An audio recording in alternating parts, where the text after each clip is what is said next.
Hola, mi nombre es Eric Anaya, soy estudiante de la Universidad de La Salle. En el siguiente video trataremos el tema de el Nirvana y cómo alcanzarlo. Para este video tomamos como referencia el canal de YouTube llamado Dios según Buda. En el siguiente procederemos a explicar el C3 con cada una de sus pautas. Cabe aclarar que este video fue realizado mediante la plataforma Powtoon con animaciones y voz generada. Tenemos también la edición por parte del programa Camtasia Studio 9. Entonces procederemos al video, gracias.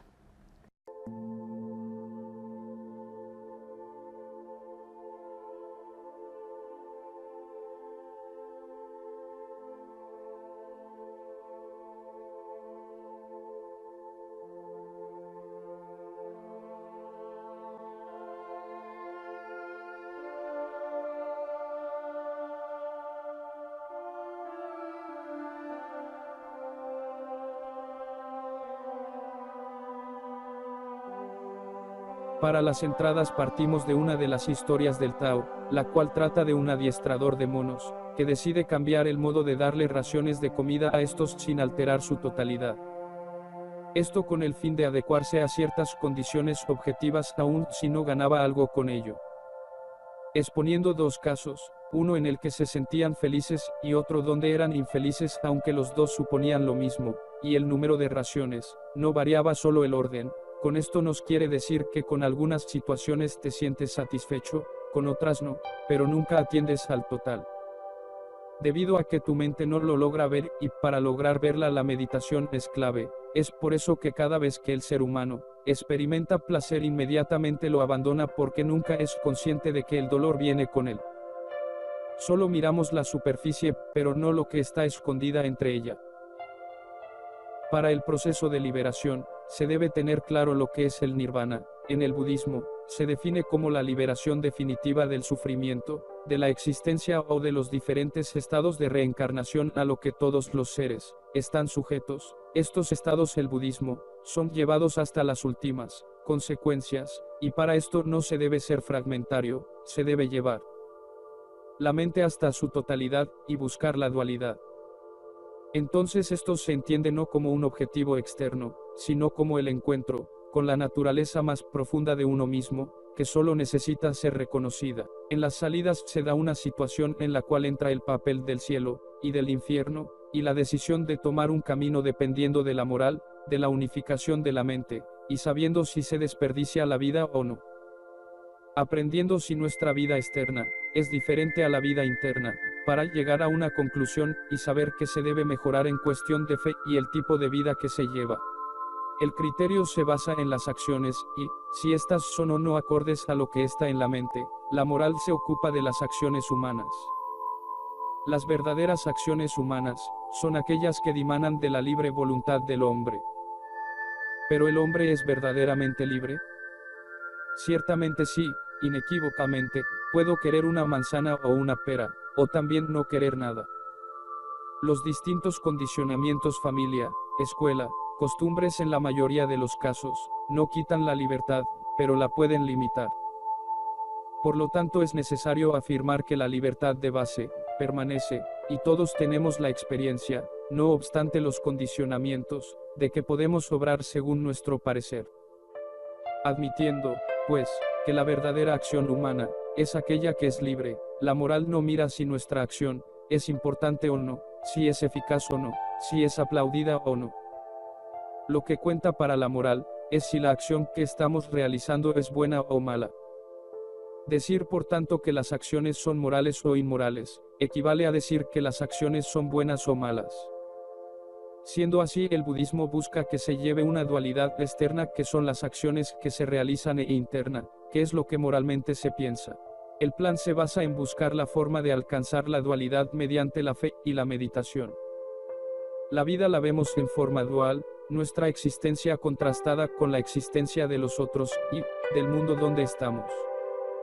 Yo, tú, él, los demás y este mundo versus el mundo de más allá, y este universo versus los universos de más allá. También vemos en forma dual nuestras experiencias, porque las clasificamos básicamente en dos polaridades, dos extremos. O me gusta o no me gusta.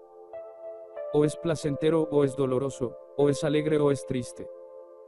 Acepto o no acepto, creo o no creo.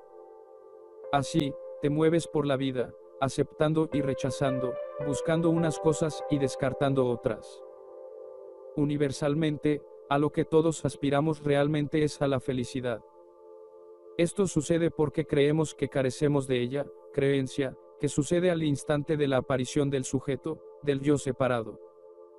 La felicidad parece ausente, y es porque la suponemos bajo la forma de placer o satisfacción, que será experimentado por la entidad viva, por mi forma, por mi ego, de manera que la búsqueda para encontrarla, el recorrido de la vida, por el laberinto de la identidad, que busca completarse, comienza desde aquel momento, que adoptamos una personalidad, y proyectamos el cómo queremos ser.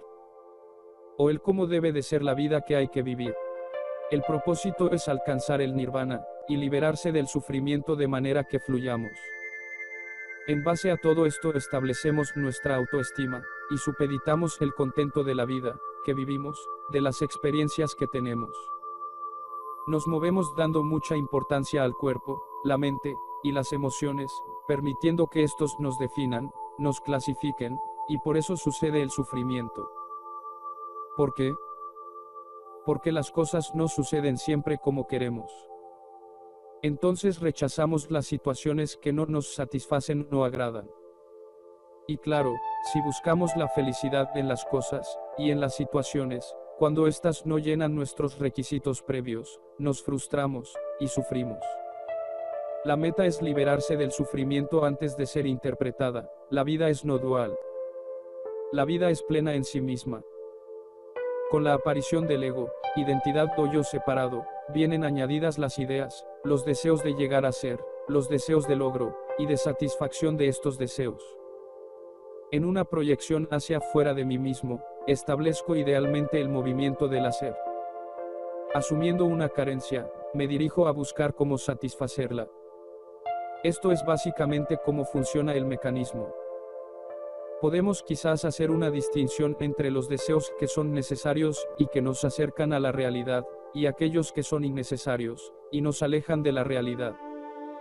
De esta manera, se pone el deseo como base del sufrimiento. Si dedicamos nuestras energías a cumplir estos deseos, el resultado será siempre insatisfactorio, puesto que los deseos que relativamente hemos logrado se irán degradando con el paso del tiempo, y surgirán nuevos deseos que nos colocarán en este mismo ciclo.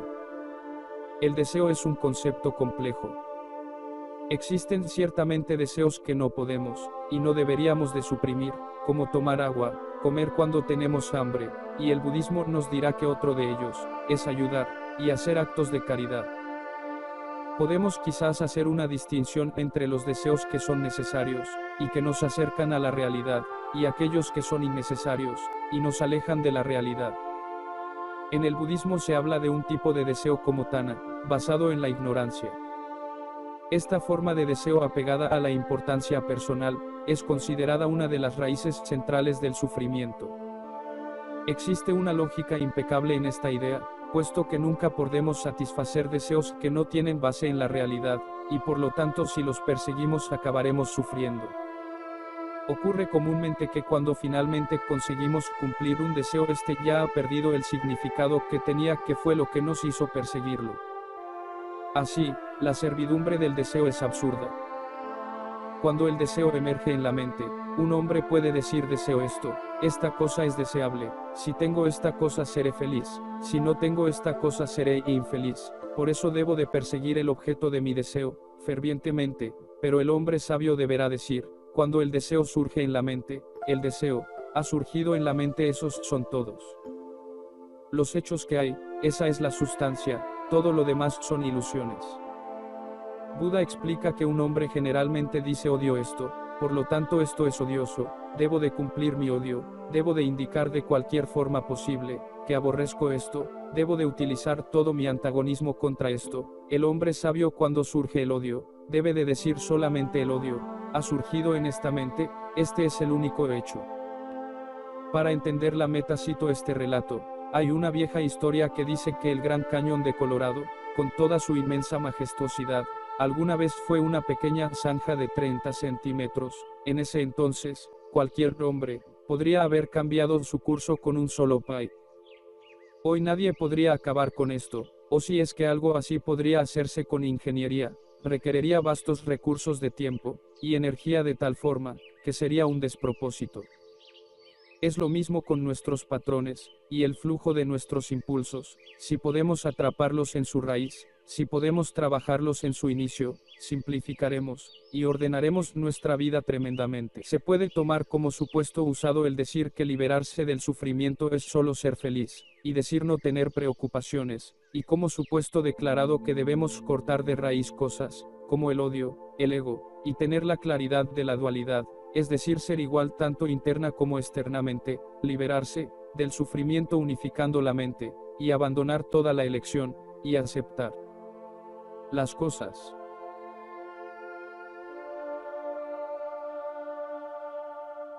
Created using Powtoon.